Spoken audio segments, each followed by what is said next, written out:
আসসালামু আলাইকুম, কেমন আছেন সবাই?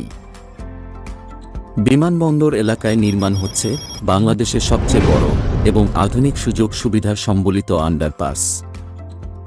নির্মাণাধীন এই আন্ডারপাসটিতে 9টি প্রবেশ ও বহির্গমন পথ থাকবে। এগুলো হল হজ ক্যাম্প, আশকোনা, বিমানবন্দর রেলওয়ে ও বিআরটি স্টেশন, বিমানবন্দর টার্মিনাল 1, টার্মিনাল 2 এবং টার্মিনাল 3। এছাড়াও বিমানবন্দর উত্তর গেট, দক্ষিণ গেট এবং এমআরটি স্টেশন।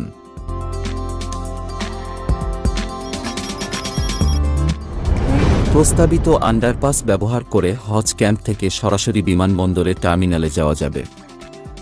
আবার বিমানবন্দর টার্মিনাল থেকে সরাসরি এমআরটি, মেট্রো রেল স্টেশনে যাওয়া যাবে। আমাদের আজকের ভিডিওতে এই বিমানবন্দর আন্ডারপাসের কাজের অগ্রগতি এবং এর সুযোগ সুবিধা সম্পর্কে বিস্তারিত জানাবো। তাই না টেনে পুরো ভিডিওটি দেখুন।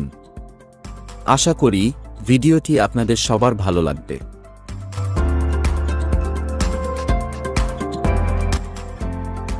এটি হজ ক্যাম্পের সামনের সড়ক। বর্তমানে এই সড়কটি বন্ধ করে আন্ডারপাস নির্মাণের ব্যাপক কর্মযজ্ঞ চলছে। এখানে ইউটিলিটি লাইন সহ সড়কের উপরে প্রাথমিক পর্যায়ের কাজ চলছে। এই কাজগুলো শেষ করতে প্রায় 3 মাসের মতো সময় লাগবে। এরপর উপরের সড়ক খুলে দিয়ে মাটির নিচে সুড়ঙ্গ পথের কাজ শুরু হবে। তখন উপর থেকে কেউ বুঝতেই পারবে না ভিতরে কাজগুলো কিভাবে করা হচ্ছে। বর্তমানে প্রাথমিক পর্যায়ের এই কাজের জন্য সড়কটি বন্ধ করে রাখা হয়েছে।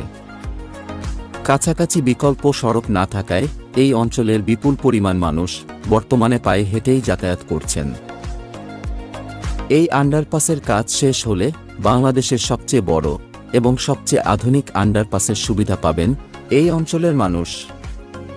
সর্বাধুনিক এই আন্ডারপাসটি বিমানবন্দর কেন্দ্রিক সবগুলো প্রকল্পের সাথে সংযুক্ত থাকবে। ফলে সবাই এর সুফল ভোগ করতে পারবে। বিমানবন্দরের সামনের এই সড়কটি ঢাকা-ময়মনসিংহ মহাসড়কের অংশ। এটি একটি গুরুত্বপূর্ণ সড়ক যা বাংলাদেশের 32টি জেলাকে সংযুক্ত করেছে। ব্যস্ততম এই মহাসড়কের একপাশে শাহজালাল আন্তর্জাতিক বিমানবন্দর ও বিপরীত পাশে বিমানবন্দর রেলওয়ে স্টেশন এবং বাস্তবায়নাধীন বিমানবন্দর terminal 3, MRT line 1, Dhaka Ashulia elevated expressway এবং বিআরটি প্রকল্প বাড়িয়ে দিয়েছে এই অঞ্চলের কর্মব্যস্ততা। হযরত শাহজালাল আন্তর্জাতিক বিমানবন্দর এলাকায় আধুনিক আন্ডারপাস নির্মাণের কাজ চলছে। যাত্রী ও পথচারীরা এর মাধ্যমে নিরাপদে বাস, বিমানবন্দর ও রেল স্টেশনে পৌঁছাতে পারবেন। আগামী 2 বছরের মধ্যে কাজ শেষ করার লক্ষ্যমাত্রা রয়েছে। রেলওয়ে স্টেশন এবং এর চারপাশে অবস্থিত বেশ কয়েকটি বাস এবং মেট্রো স্টেশন সহ রাজধানীর ব্যস্ততম পয়েন্টগুলোর মধ্যে একটি হচ্ছে বিমানবন্দর গোলচত্বর। এই এলাকায় একটি মাত্র ফুটওভার ব্রিজ থাকায় ঝুঁকি নিয়ে প্রতিদিন লাখ লাখ যাত্রী এ সড়কে চলাচল করে।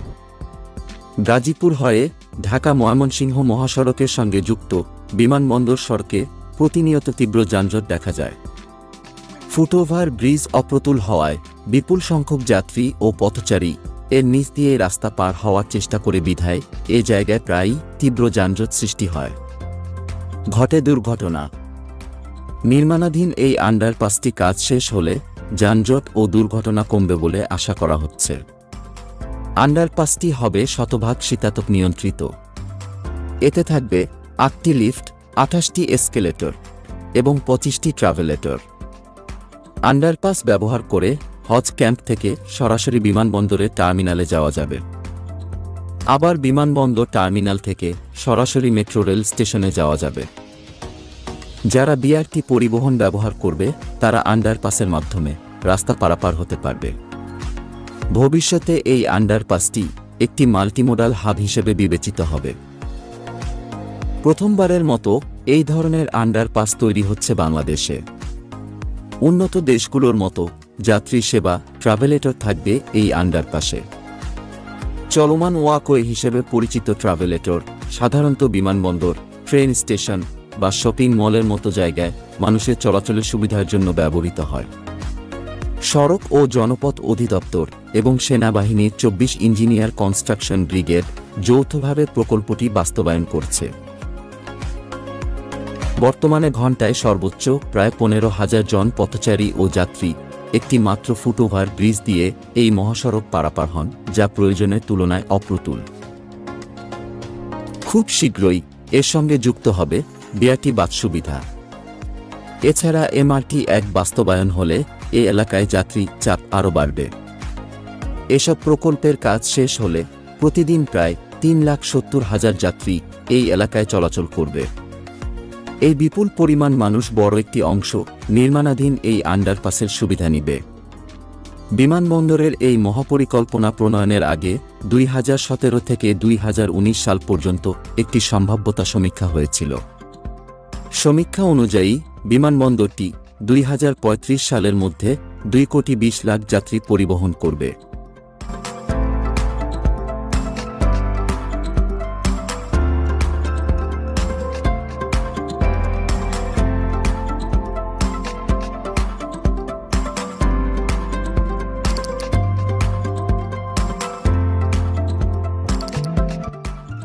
নির্মাণাধীন এই আন্ডারপাসটিতে 9টি প্রবেশ ও বহির্গমন পথ থাকবে। এগুলো হল হজ ক্যাম্প, আশকোনা, বিমানবন্দর রেলওয়ে ও বিআরটি স্টেশন, বিমানবন্দর টার্মিনাল 1, টার্মিনাল 2 এবং টার্মিনাল 3। এছাড়াও বিমানবন্দর উত্তর গেট, দক্ষিণ গেট এবং MRT স্টেশন।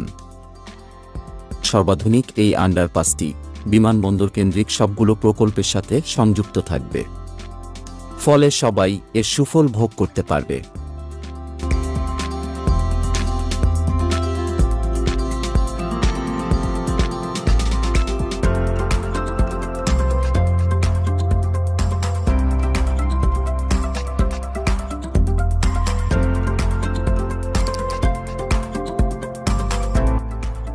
তো বন্ধুগণ, এই ছিল আমাদের আজকের ভিডিওটি কেমন লেগেছে কমেন্ট করে জানাবেন।